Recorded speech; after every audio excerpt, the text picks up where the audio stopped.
Welcome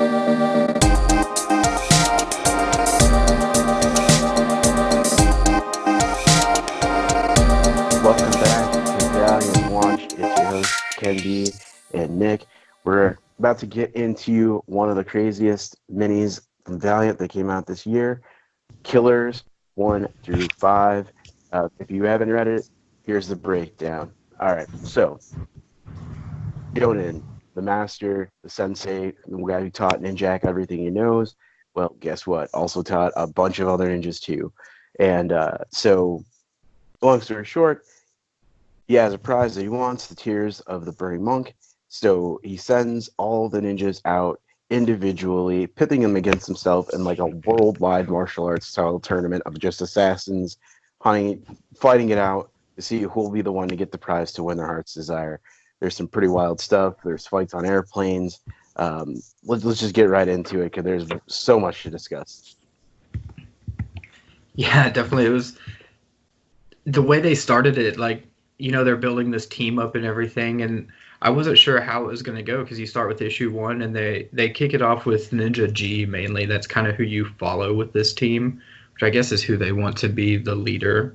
And you don't really get to that, but as we start to build these pieces throughout the series, you see the individuals coming together, and issue 5 just like sets up the foundation for this team. And as we go through it, I thought, why aren't they killing each other? Like, why aren't these ninjas dropping off on the way to what's happening?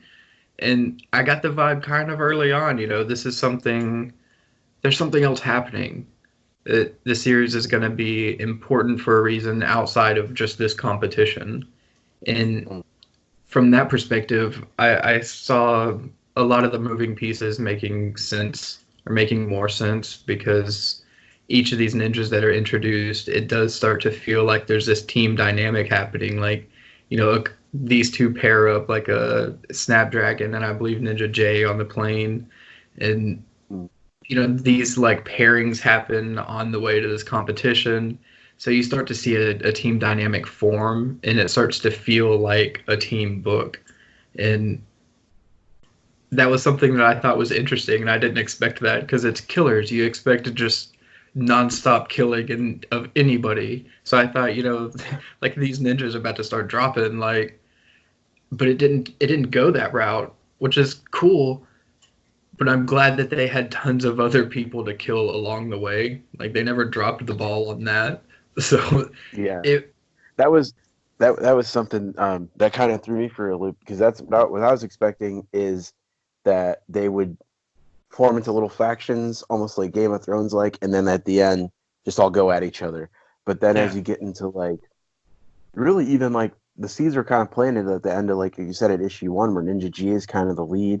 And even though like her and Carapace Ninja J are like real frenemy, they still have plenty of like a cool dynamic where it could have went either way with it and it would have been great. But and then, like as you said, as they progress more and they started to, you can see where it's starting, the pieces are starting to build together where each of them plays a part with each other. And I thought that was pretty wild and something unexpected. Kind of like it almost has a feel of like the Nightwing Outsiders kind of thing, where it's like it's gritty and it's like, they're a team, but they're playing it like fast and loose. And, like you said, there's plenty of bodies getting dropped, even though it's not like the ninja program ninjas. Like, it's pretty wild. Yeah, it really is. And I thought, it's exciting to see what you can do with all these different ninjas and all the power set that they have and their abilities and stuff like that. So it was exciting just to see basically them go off and kill a ton of people. And I thought, that was just going to be the fun of the series. But issue 5 really took things up a notch. You're like 1 through 4 just builds up. It's like a steady momentum gain with each issue. Things just get closer and closer to the tipping point. And I'm glad issue 5 really turned into this spectacle almost. That it's just like nonstop death at first.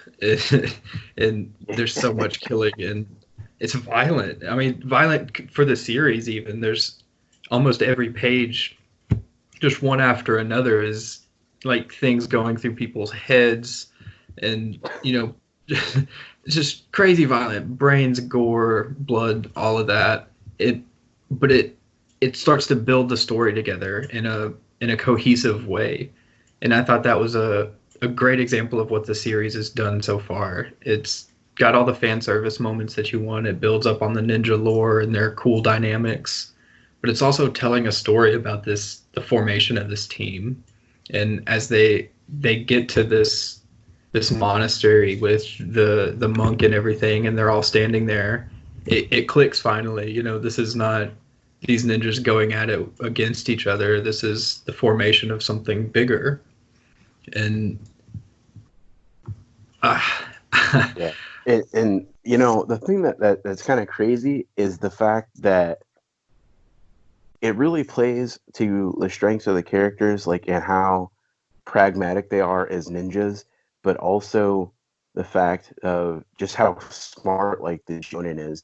Because realistically, if they could have played it, the more typical hero way, where like, they rally together and they're like, we're gonna fight you, and some of us might go down, but instead they're like, well, yeah, but none of us want to be the one to die, and half of them got basically what they were after just throughout the journey, and he's like, well, okay, so all right, let's just get to it. So then the Jonah basically just tells them flat out, like, look, I need sergeants in my army, I need captains, and they just form like this like black ops version of like the MI5 group or Gate or Miro or any of the government entities that we've already seen in the Valiant comics universe.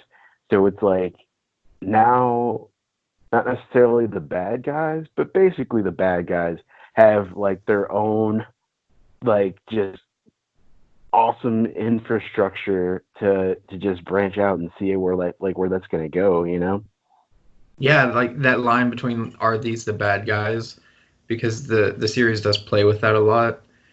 Now, do you know if these characters have been introduced or built up any more in series other than this one? Because it Well, feels like they're pretty low key.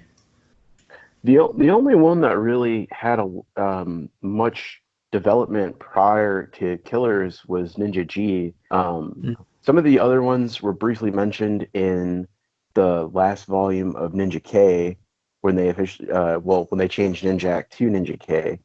But primarily it was really just Ninja G and her being discovered by Ninjak, and like her and like her wife and all that stuff living in their little Swedish cottage out in the middle of nowhere, hiding out from the world.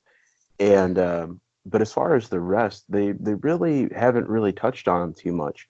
So especially with somebody like say for example Snapdragon, right? Like, even though if you think of all the characters, she kind of didn't get that much, quote unquote screen time, but the pieces that they put together told a big enough story that by number 5, you had a solid understanding of like who she is, and her motivation to just be like, screw it, like my what was it, like in Turkey or something like that, where she was running like a Yeah. cartel, and she was just like, you know what, forget it, let them have it. I'm gonna move on to bigger and better things, but No. nastier and grimier things, really.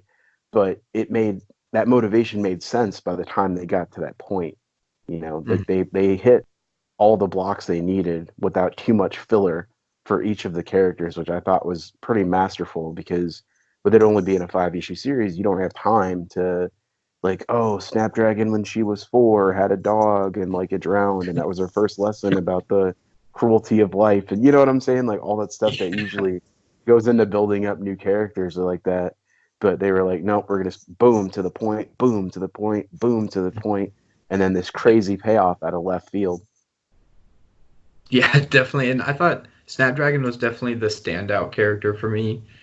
Um, the visuals alone just make that character pop, and it really absorbs you into her story and everything. And I think she works well for the series. Kind of gives the team this spectacle, or this outstanding element that some of the other ones, they're very gritty, like you said. It's all dark and gritty, and And I thought Snapdragon is this nice contrast to the team, where Yeah, it just you know, busts up and says like neon green dragon flying around and stuff. That's pretty sweet. yeah, definitely, they're they touch on a lot of different elements, and I think going through each member of this team, like you said, they may not individually have gotten a lot of focus, as one character, but they pull them into this team dynamic, and each one brings their own aspect to it, and I think that's where they did well with it because there's so much room to grow, and now that we have issue 5 out, that potential and the established room to grow makes more sense now because these characters are here to stay. This is 5 issues that are building up characters that we're gonna see more of, and kudos to them for actually taking the time to say, here's this series Killers that's gonna create these new characters for Valiant that's basically spinning out of Ninjak that everybody loves. And it's a way to pretty much get more ninja comics, which I'm never going to be against. And actually, Ain't like, that the truth? yeah, in no way you're gonna not sell me on that idea. Like I'm here for it all the way. But they committed to 5 issues of building these characters up and building this team up. So I guess we can go. The spoiler alert is that they're going to be returning, and I believe what they mentioned the team is a KI6. So, Hmm. that's the payoff is, this Killers is not just a bunch of ninjas in this competition and then it ends and they go back on their way. This is the formation of something new in the Valiant universe that we're going to see more of, and it's going to impact other series, and that's what I'm excited for.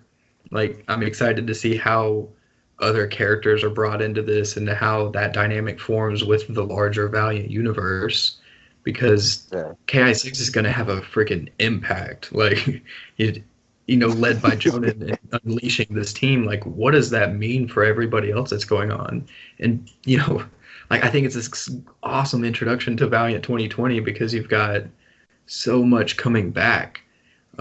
My first thought is Ninjak. Oh What yeah. is that dynamic going to be like? And that's what's exciting. It feels like this is a prelude to something that's just going to blow up. Yeah, and I'm glad you brought up Ninjak because go along with what you're saying is that's going to be an interesting thing because we've seen like when him and Ninja G teamed up before, they're very much they're peers. Like yeah, like Ninjak, he's the chosen one and so forth, so to speak. But it's not like when he's fought other martial artists where that it's Ninjak, so he's gonna stomp them. They might get some licks in, but at the end of the day, he's gonna end up decapitating them or saying something witty and then put ninja stars in their face. But in this instance, you're looking at him versus a handful of dudes that are all equally as capable, backed with an insane amount of resources and like goons. And then like Ninjak's already got whooped by the Jonin a couple times. So, I mean, even the head, like the head goon of the whole organization is somebody that is like not to be trifled with. So it's gonna be crazy just to see how he finds a way to like almost have to find a peaceful coexistence because that's not something that he'll just be able to stomp out over a weekend, you know. And then once like Gate and all the other government organizations get wind of what's going on there, they're going to have reactions. They're not just going to sit back and be like, oh, we'll just let, a band of the most notorious SEALs who've ever lived just like team up, get some uniforms and start training dudes. And you know what I mean? Just build this Yeah. massive shadow organization and just sit back and let it happen. So, I very much expect to see maybe like some bloodshot or it's everybody loves it when Eternal Warrior and Ninjak team up, and he's Yeah. definitely not one to just sit back and just let something crazy like that build up and not have something to say about it. So Yeah. it's gonna have some serious impact on just the whole landscape. And then even throwing it back, like thinking about the whole world building aspect of it, on the flip Yeah. side of that too, there's still the whole element of like the Psylords when they return back to Earth. who's to Mm, say those two groups won't come into into some form of conflict? Because let's be real, a bunch of ninjas running the world from the shadows aren't going to be keen to kick back and let some space, basically space X-Men, like just like droop down from the stars and just start changing everything. So there's yeah. just going to be some form of conflict there as well. Like there's so many things they can build off of with it that it's like I feel like it's one of those things where right now it's going to be, I think it's going to be a slow burn, where Mm, as we get more into 2020, people are going to start to realize how important that issue really was. And like, 5-10 years from now, we're going to look back and be like, dude, did you really think all of that was going to come out of just like the one page of Ninja G announcing that KI6 is officially a thing? Like yeah. Like it's what a wild time, man. it really is, like what that means for the Valiant universe. Because I'm just picturing, I think it was issue 3 where Ninja E is pulling off that assassination. It, this guy who pretty much is armed to the teeth and just unstoppable with these bullets. What does that mean when Harbinger finds out? Like, what Yeah. what is what are these characters gonna do when they come face to face? Because they seem so relentless and so willing to just get the job done, and bodies just drop left and right. So that's gonna call attention really quick to the big players at Valiant. And Oh, yeah, I think Ninjak, Bloodshot, a lot of these are gonna it's gonna draw their attention, and I think Killers is was the chance to set these characters up in a way that allowed them to explore their dynamics in a pretty contained way. They're not the series mhm. isn't really tied to the larger Valiant universe in that many ways outside of it spinning out of Ninjak, really. You can pick this book up and not know much about Ninjak at all other than the existence of a ninja program, and you're pretty much good. Like you can follow along with the story and really fall in love with these characters if this bunch of killers is a group you want to fall in love with, I guess. But um yeah, but I really enjoy that, but it's also it's also a way to get me excited for what's to come, because now that we've had these 5 issues of exploring these characters and setting this team up, now we get to unleash them in the Valiant universe with KI6 and them taking on missions, in this world. So yeah, all of the impacts, however far reaching, it's going to be exciting to explore, really. Oh And yeah.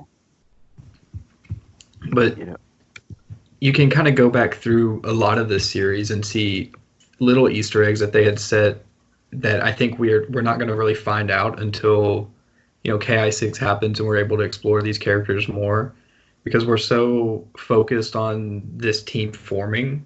I think there's a lot of individual moments that are probably important that we're not catching right now. I feel like Killers is just full of that. There's a lot of character moments that start to build them up, but they're really pertain to this competition. And I think we're going to revisit some of them a lot, especially with Ninja G. The oh yeah. The reveal that Ninja Eye Sights is actually the one that had the assassins that took out her wife and all that. Like Yep, you knew what I that's was looking at. oh yeah. Like there's no like that one right there is it's like it's so hard to figure out how that'll go, because with a normal book, they would figure it out. There'd be like some internal conflict. One of them would probably end up dying, most likely Ninja I, because Ninja G is built up to be more of a protagonist type.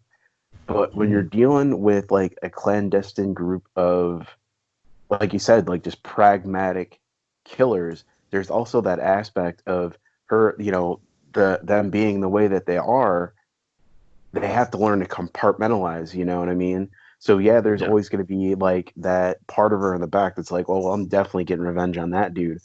But like, if she just flies off the handle and tries to kill one of the members, well, what are the rest of them going to do? How's the Jonan going to react? So she's going to have to, for one, either let it go, which I don't see that happening, or find a very, very, very airtight way to get rid of him without it being inherently obvious.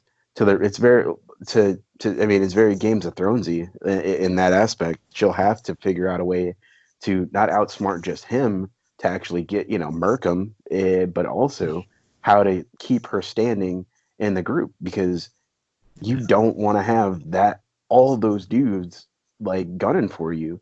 Even just when they were in the small groups fighting each other, just like some onesies and twosies, it was there was never really a time where one particular member was completely overshadowing all of them.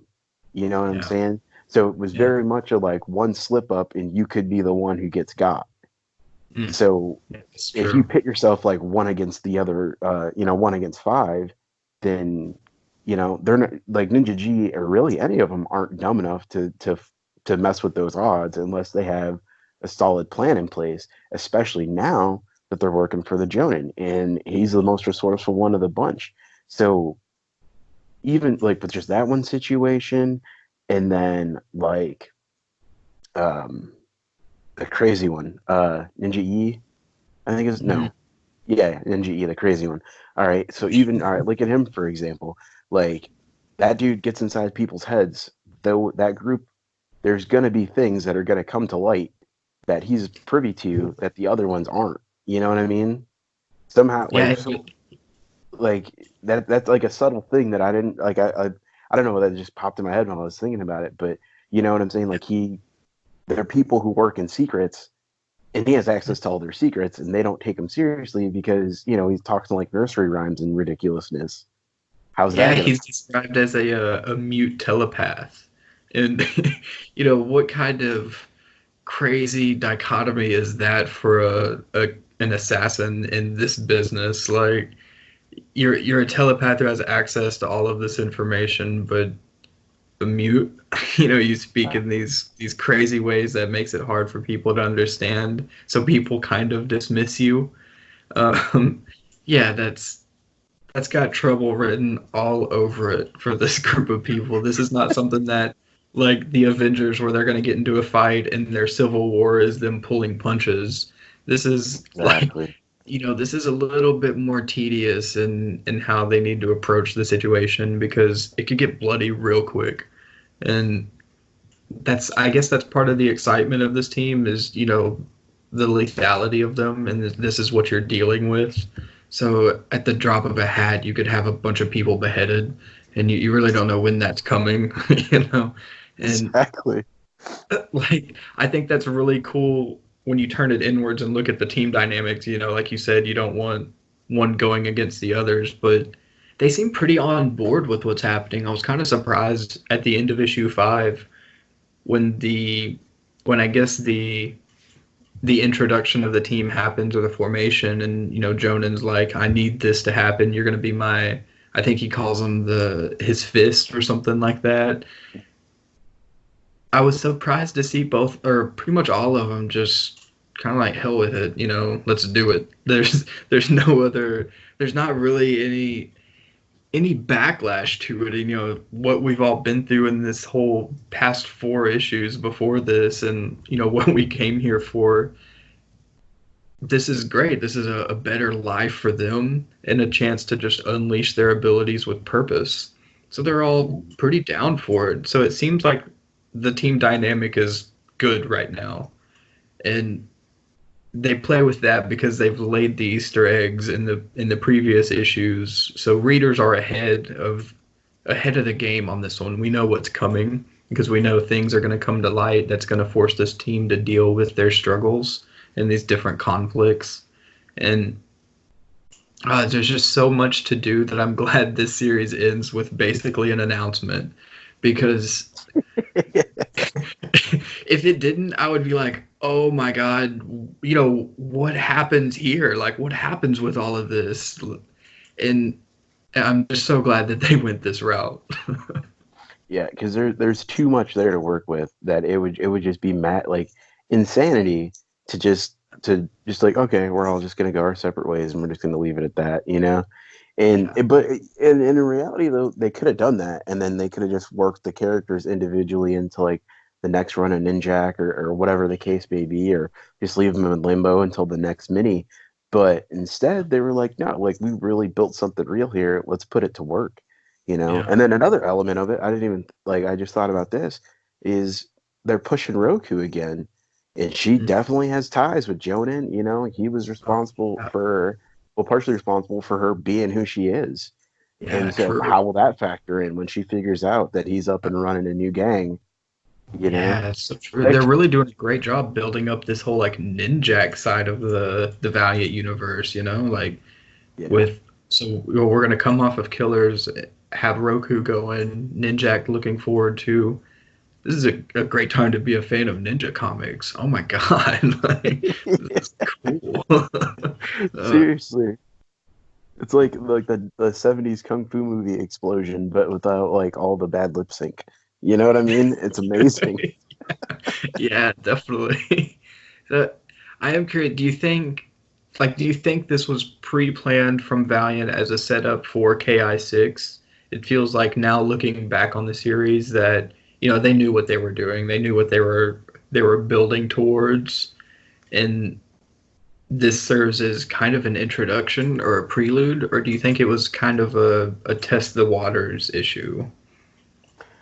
You know, I kind of I want to say that it has to be a little bit of both in a way Yeah. because like, all right, so like Colin Bunn was really like Colin Bunn, Tim Seeley, all those dudes that they've pulled in this last year have all kind of Mm. been gambles because Valiant has always been a pretty tight knit crew. You know, there's not a lot of quote unquote outsiders from mainstream comics coming um, into the Valiant universe and writing books. So you never know like how that was going to be perceived. On one hand, guys like Tim Seeley and Colin Bunn, they are amazing writers and they have pretty loyal fan bases. So that's potentially a boon. On the other hand, though, it's like when it comes to like garage rock bands or something, you know, like there's always that hipster element where it's like, Mm. oh well, you know, this is like whatever, like Yeah. this is like the River Nile, way too mainstream. You know what I mean? Like there's always like that Yeah. element that's there, but it seems like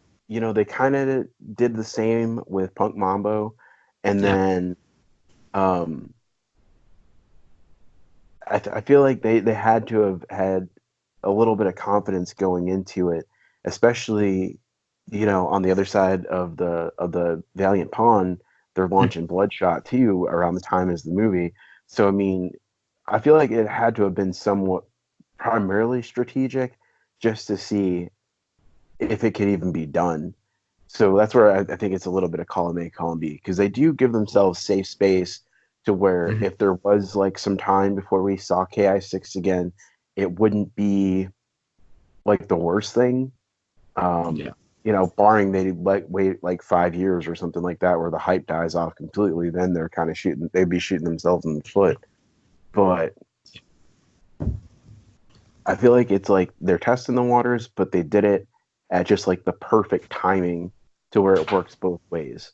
You know, Yeah. with the whole Valiant hashtag 2020 um, campaign that they've been doing the last couple months, it's if you're gonna test the waters with something that is a little bit out of the norm, then now would be the time to do it because they got Ninjak coming back, uh, Dennis Hopeless, an Exo Manowar. Like Yeah. how thick is that? And then um, you know Bloodshot's back with Tim Seeley, so all Yeah. their mainstays are there, and Mhm. now it's kind of just like, all right, well we got that locked down. What else can we do?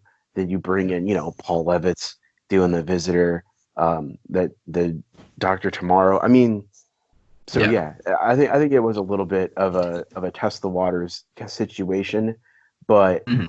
they the strategic positioning of it is just Yeah. brilliant on their part because even if for whatever reason say you know KI6 doesn't turn out to be like this massive thing, it's really like not a big loss either way because it's still an entity in the Valiant universe that they can use whenever, Yeah. and that last issue will be enough that when people hear about it, they're going to want to read the other four to see where it got to that point.